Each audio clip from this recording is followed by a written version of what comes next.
Hi everybody, second vote video here. Want to kind of keep a daily update of what's going on with my recovery, what I'm going through, what I'm feeling, things I've experienced. There wasn't a lot out there on YouTube and really anywhere on Google, but a couple videos of a few people that were going through a labral tear or a rotator cuff tear and the recovery that they went through. So I thought I'd make some videos to share my experience and hopefully give a little comfort or maybe answer some questions for anyone that's about to go through this surgery or is going through it and just kind of looking for answers. So day two has been interesting. You're still here in the same spot in my blanket fortress.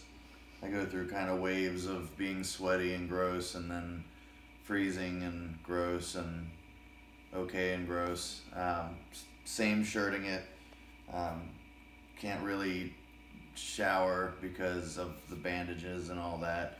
That'll be another 2 days before I go and have a dressing change, and they'll put waterproof bandages on.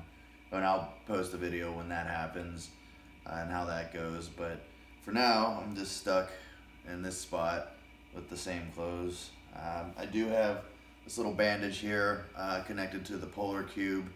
It's a cooler that you put ice and water in that has a motor, and it pumps through these lines into a little pad that goes over your shoulder and recirculates it down, and it's held in place with this ACE bandage. I had my wife put it on, and it's been a godsend. It's nice. You have a shirt in between you, or like a sock or something in between you, your skin and the pad itself, or you can get frostbite.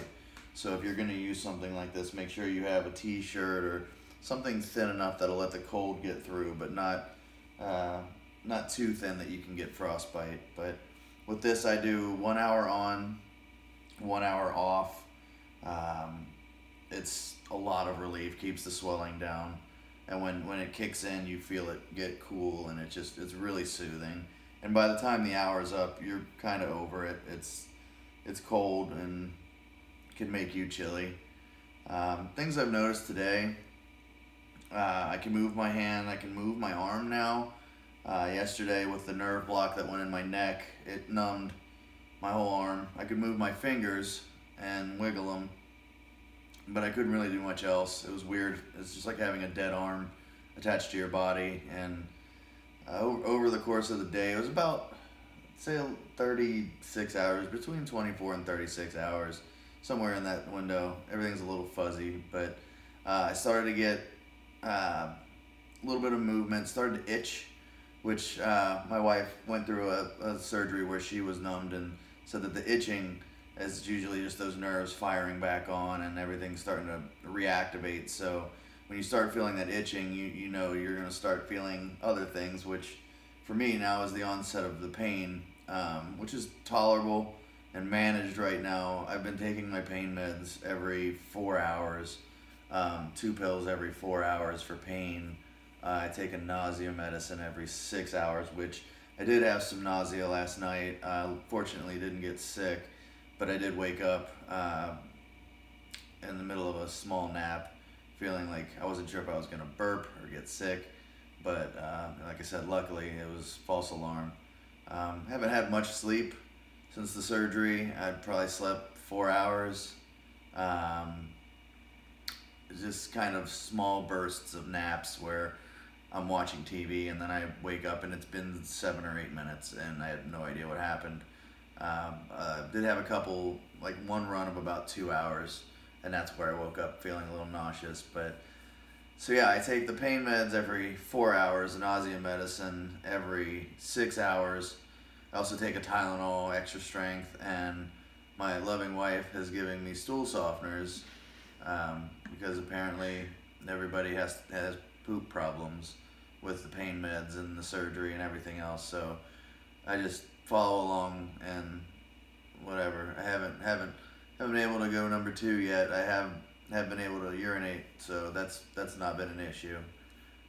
Food, less candy today, more nutritious food. My wife made me some lentil pasta with vodka sauce, a little Parmesan, real healthy, high fiber, high protein. I've been drinking lots of water. Plain tap water is kind of boring for me, so I like to drink sparkling water, the LaCroix or the Dasani's and Kroger brand, whatever. It's cold and fizzy and has flavor and it keeps you hydrated, and it's better than drinking pop and getting caffeine.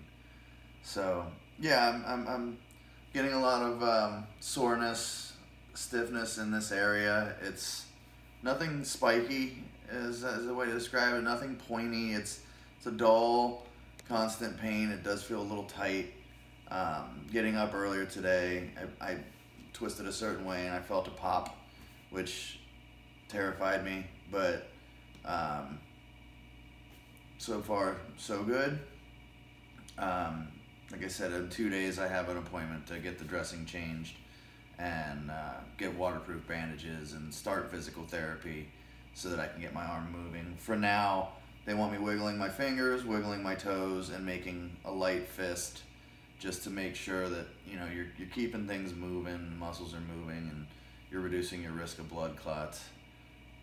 But other than that, really, you're just going to be laying low, watching a lot of TV, fading in and out, phone calls from family and friends, letting them know you're all right, and I'm able to function. You know, I thought I'd be a lot groggier. I thought I'd be a lot more kind of out of it, and I do have those moments, but I'm able to carry normal conversation. I'm able to make these videos. Yeah, it's not as bad as I had thought, but I know that there's still a window ahead of me where that's a possibility. So my biggest advice would be to stay hydrated, stay ahead of your medicine, even though you're not feeling the pain. You know, now that it's starting to set on, I really couldn't imagine what it would feel like had I not been taking the pain meds this whole time. I was taking them and I didn't really have the pain yet, but the doctor and my wife both said that it's better to just be on it than to try to catch up to the pain once the pain kicks in, which at this point I think I would be pretty miserable, because it's a fairly high dose of pain meds and I feel it. So I'm glad that I'm ahead of it. So that would be my best advice. Make sure you're eating healthy. You know, I mean, I have a bag of chips sitting next to me right now and a bucket of candy in the other room, but you know, it is downtime, and I do want to make sure that if I want a snack, I can have a snack. But try to make sure you eat something with some vitamins in it, and stay hydrated, stay on your medicine, and just be comfortable. Surround yourself with you know, people that make you comfortable. I had my puppy on my lap for a couple hours and just pet her, and we went in and out of naps. Nice soft blankets. I have a power reclining sofa that I can lay back if I want to, or put my feet up. Been trying to get up and walk around just to kind of move my legs and make sure that, you know, I'm not just sitting in one place. You know, I feel like if you're up and moving, your body kind of reacts and responds to that it's time to push things forward. So that's about all I have for today. So I'll be posting updates for that day 3 and day 4 going on. If anything major changes, I'll add it to the videos. But if you have any comments or questions, feel free to leave them, and I'll do my best to answer any questions you have. Thanks.